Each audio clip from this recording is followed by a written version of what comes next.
근데 이제는 집주인들이 받은 대출 이자를 월세로 퉁쳐서 오히려 집주인들이 더 잘된 그런 케이스가 된 거죠. 그래서 여러분들이 1억을 은행에 모으는 동안에 누군가는 대출을 활용해서 6억에 아파트를 삽니다. 이거 10% 오르면 얼마죠? 6천만 원이죠. 이게 바로 레버리지의 힘이에요.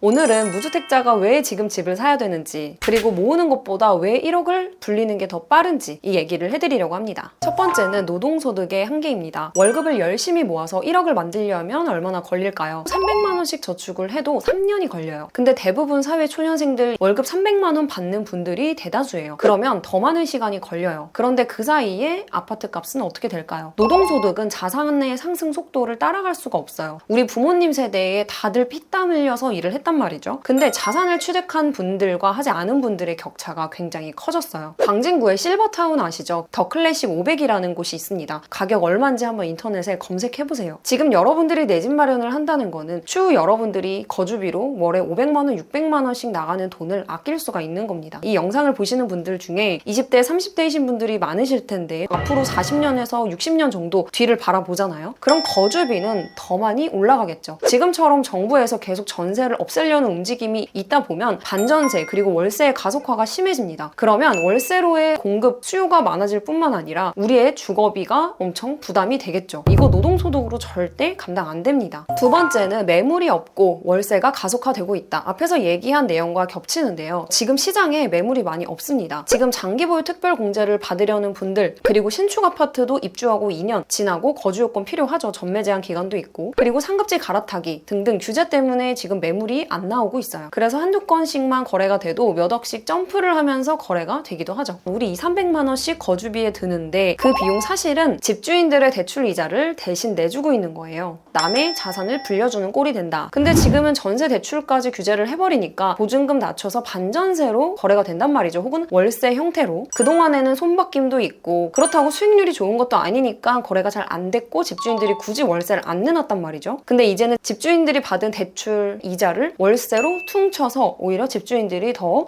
잘된 그런 케이스가 된 거죠. 건물 같은 경우도 어때요? 임차인들이 내주는 보증금으로 건물주들이 이자를 대신 내죠. 예를 들면 4억 정도 대출 받으면 이자, 원리금 200만 원 내죠. 이거 대신 내주는 거예요. 그래서 아파트 대출 원리금을 월세가 상쇄해주는 시기가 계속적으로 오고 있다. 이 말은 집주인은 좋은데 임차인들은 더 힘들어지는 거다. 이렇게 요약을 해볼 수가 있겠네요. 그래서 여러분들이 1억을 은행에 모으는 동안에 누군가는 대출을 활용해서 6억에 아파트를 삽니다. 이거 10% 오르면 얼마죠? 6천만 원이죠. 이게 바로 레버리지의 힘이에요. 사실 노동으로 1억을 모으는 건 되게 고통스러운 시간이거든요. 짠테크, 앱테크 이런 것들 활용해서 하루 종일 휴대폰 들여다보고 있어야 되고, 아니면 내가 투잡을 뛰든. 근데 그 시간에 가치도 있어요. 이게 진짜 생각해봐야 되는 게, 부동산이라는 거는 내가 집을 한번 사놓으면 알아서 돈을 불려주는 시스템을 만드는 거지만, 노동소득이라는 거는 계속적으로 나를 갈아넣고 투입을 해야 된다는 거죠. 그래서 이 차이가 분명히 존재해요. 내가 5천만 원 1억 시드로 하겠다 이런 분들은 오히려 나은데, 내가 투자금이 3억, 5억, 10억 이렇게 현금 가지고 있는 분들이 투자하기가 더 힘들어요. 왜냐하면 너무 덩어리가 크기 때문에. 주식이라는 거는 내가 5천 원, 만 원으로도 해볼 수 있어요. 근데 부동산은 한 번의 거래로 모든 것들을 알 수가 없거든요. 저도 매수, 매도 그리고 월세 계약까지 합쳐서 수십 건 거래도 했었어요. 그리고 수강생 분들도 60건 이상 거래를 시켜드렸죠. 그럼에도 불구하고 저도 월세 계약할 때 긴장됩니다. 왜냐면 나에게 너무너무 소중하거든요, 이 돈이. 그래서 여러분들이 이 소중한 돈을 정말 잘 똘똘 뭉치고 굴려야 돼요. 내 집 마련이라는 건 여러분 어렵지 않아요. 근데 모르면 어렵죠. 그리고 겁이 나죠. 그래서 제가 그런 데이터들이 굉장히 많이 쌓였기 때문에 여러분들에게 그런 질문을 받는 자리를 만들었습니다. 그 고정 댓글에 신청하시면 무료 특강 참여하실 수 있고, 마지막에 제가 무한으로 Q&A를 해요. 여러분들 궁금하신 거 여기에 잔뜩 질문을 해주세요. 그리고 신청하시면 혜택 자료를 많이 드리고 있습니다. 사실 여러분들이 중요하게 생각해야 되는 게, 아파트 매수할 때 비용만 생각하시는데 부대 비용이 되게 많죠. 뭐 취득세, 중개사비, 법무사비 굉장히 많단 말이에요. 그래서 이런 것들 한 번에 알 수 있도록 계산기도 혜택 자료로 드리니까 신청 꼭 하세요. 그리고 마지막으로 거주의 안정성이 주는 기회비용이 있습니다. 이건 이사를 진짜 계속 다니면서 들어가는 어떤 이사 비용도 있을 수 있고요. 거래할 때 발생하는 중개사 수수료 이런 것뿐만이 아니라 그냥 단순히 안정감이라는 어떤 기회비용이 있다는 거죠. 아, 내 월세 보증금, 전세 보증금 못 받으면 어쩌지? 이런 스트레스가 사실 있잖아요. 전세 사기 이슈도 너무 많고. 내 집 마련 가려는 그런 스트레스가 사라집니다. 그래서 정신적 스트레스를 덜 받으면서 행복하게 부자가 되는 방법이다. 여러분, 내 집이 있으면 계획이 생깁니다. 집을 어떻게 꾸밀지, 매월 얼마를 저축할지, 내가 투자용으로 사놨다고 하더라도 이 다음엔 어떻게 갈아타기를 하지? 1주택을 했으니까 그 다음 분양권을 할까? 입주권을 할까? 대체주택 비과세는 어떻게 받을 수 있지? 막 이런 공부들을 해나갈 수 있거든요. 근데 여러분들이 월세랑 전세에 사는 순간 행복한 거주 안정성 혹은 나의 마음의 기회비용들을 남이 가져가게 됩니다. 저는 그렇게 생각을 해요. 저희가 똑같은 출발선상에 서 있다. 뭐 다이아수저, 금수저 이런 분들 제외하고 다 비슷비슷하고 고만고만 하잖아요, 저희. 근데 출발점을 어떻게 가져가느냐에 따라서 우리의 마지막이 달라질 겁니다.